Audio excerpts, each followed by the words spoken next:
I want you to speak English. J'aimerais que vous parliez anglais. Je suis là pour vous aider. Good morning everyone. This is Adrian from ispeakspokspoken.com. C'est Adrien du site ispeakspokspoken.com.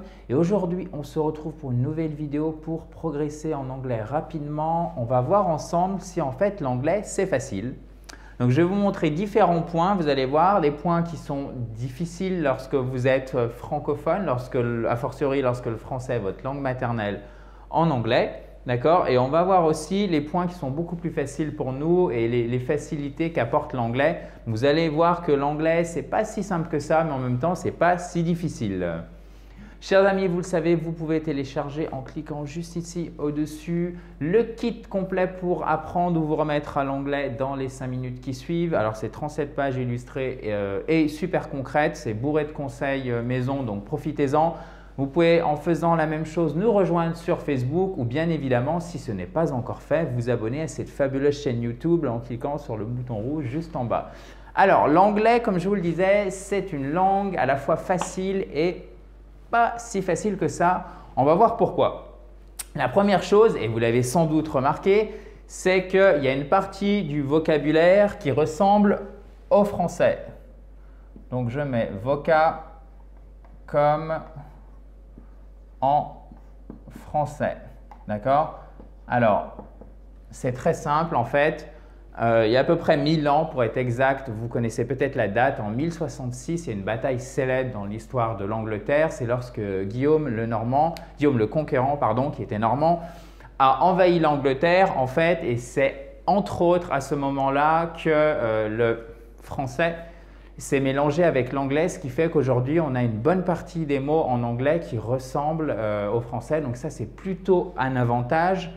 En revanche, l'anglais reste une langue germanique, ce qui fait qu'on a aussi une grosse partie du vocabulaire de l'autre côté qui reste avec des racines différentes du français, donc il faut se méfier. Donc le vocabulaire, non seulement il y a des faux amis, mais vous devez faire l'effort d'apprendre du vocabulaire qui n'est pas de base latine, à la base du français, parce que ça ne serait pas suffisant pour vous exprimer dans la vie quotidienne, même pour des choses basiques, d'accord? D'autant plus qu'en anglais, en fait, on a beaucoup de mots et on a même plus de mots en anglais qu'en français. Donc, au niveau du vocabulaire, il faut tout de même faire un minimum d'efforts, d'accord? Si vous apprenez l'espagnol ou l'italien, ça ira beaucoup plus vite qu'apprendre l'anglais, mais en revanche, c'est tout à fait faisable, d'autant plus qu'on a une base latine pour un certain nombre de mots en anglais. Autre chose, alors, au niveau de la grammaire, en fait, il y a le système des temps. Alors, je le mets dans ce qui est facile. Pourquoi?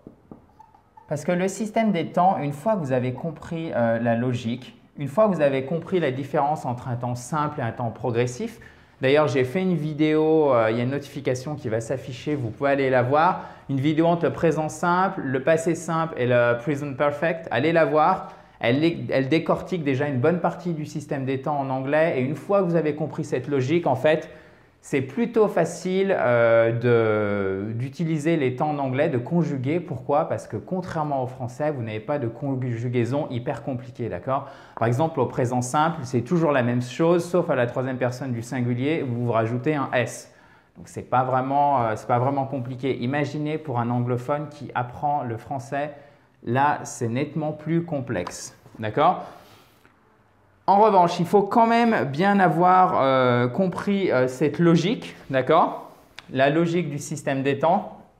Donc, je le mets ici. Pourquoi? Parce que c'est un peu différent du français. Donc là, il vous faut un minimum de pratique. Vous voyez, c'est une langue en fait qui est assez équilibrée au niveau de sa difficulté. Je rajouterai aussi au niveau des points forts en fait, et ça qui est vraiment une aide, c'est le fait que vous n'avez pas de genre, donc il n'y a pas de masculin, il n'y a pas de féminin, donc vous êtes tranquille. Imaginez encore une fois un anglophone qui apprend le français, pourquoi c'est le soleil et pourquoi ce n'est pas la soleil. Pour vous, ça vous paraît évident, mais sachez par exemple qu'en allemand, le soleil, die Sonne, d'accord, c'est féminin. Donc, c'est vraiment arbitraire. Ça, vous n'avez pas à vous en soucier. Donc, c'est vraiment une très bonne chose. Système des temps plus simple puisque vous n'avez pas de conjugaison, vous n'avez pas de jar, d'accord? Donc c'est plus facile à retenir. En revanche, une chose aussi à laquelle vous devez faire attention, et ça rejoint ce dont on parlait pour le vocabulaire, ce sont les verbes que j'appelle les verbes, on va simplifier, les verbes à préposition, d'accord? Donc, ça, en français, c'est beaucoup moins développé. Je vous donne un exemple, vous allez tout de suite comprendre. Et il y en a vraiment beaucoup et ils sont tout le temps employés en anglais. Quand vous prenez le mot, par exemple, le verbe to turn, ok? Donc, tourner, ok? Tourner au sens, tourner le mouvement, hein, d'accord? Et si vous rajoutez la préposition to turn on, ça veut dire à la fois allumer, par exemple, allumer quelque chose, d'accord? Ça veut dire aussi exciter. To turn off, éteindre, d'accord? To turn back, littéralement rebrousser chemin, d'accord? Rebrousser chemin, etc., etc. Et vous avez tout un tas de verbes après lesquels vous pouvez rajouter ce genre de préposition et ce n'est pas transparent au niveau du sens. C'est-à-dire que si vous ne savez pas ce que turn on veut dire exciter, eh ben, vous n'allez pas forcément comprendre la phrase. Donc là, vous n'avez pas le choix, ce n'est pas transparent. Pour moi, c'est une des difficultés clairement de l'anglais. Et enfin, il y a aussi quelque chose auquel vous devez faire très attention, c'est la prononciation qui est souvent une espèce de malédiction de bête noire pour les francophones. Et d'ailleurs, c'est vraiment dommage parce qu'avec un minimum de pratique et si vous avez une bonne méthode, vous pouvez avoir non seulement un super accent en français, mais prononcer la plupart des phrases dont vous avez besoin assez rapidement sans faire de grosses fautes de façon à ce qu'on vous comprenne en fait. Puisque n'oubliez jamais ceci d'ailleurs, fait est mieux que parfait. Donc lancez-vous pour prononcer, même si vous faites quelques fautes, ce n'est pas grave. En revanche, apprenez les règles de base et le vocabulaire de base au niveau de la prononciation. Puisque la prononciation en anglais, ça marche comme en français, c'est-à-dire que l'alphabet n'est pas phonétique, d'accord? Si je prends par exemple ce mot, ce verbe to bear, c'est supporter, ok? Donc ici, ça se prononce comme un A, to bear, ok? Et maintenant, je prends l'adjectif méchant qui s'écrit aussi EA, ok? Mean. Et ça se prononce comme un I. Okay? Donc vous voyez, c'est la même combinaison de voyelles, le EA, et pourtant ça se prononce de manière différente. On a exactement la même chose en français, par exemple avec la couleur vert et le ver de terre et le ver pour boire l'eau. C'est exactement, entre guillemets, le même problème, c'est-à-dire que des écritures différentes et une prononciation qui est la même ou une prononciation qui est différente, mais donc, c'est exactement comme en français, en fait, vous avez des prononciations qui ne ressemblent pas forcément à ce qui est écrit et ça, vous devez vous en méfier en anglais. Donc, vous voyez, chers amis, là, ce que je voulais vous montrer, en fait, c'est que l'anglais, c'est ni difficile ni facile. Il y a des choses qui sont beaucoup plus faciles et qui vont vous simplifier la vie, comme le fait qu'une partie du vocabulaire soit en français, ça j'imagine que vous l'avez déjà remarqué. Le système des temps, une fois que vous avez compris la logique, c'est vraiment pas très compliqué. Et le fait qu'il n'y ait pas de genre, donc c'est-à-dire féminin, masculin.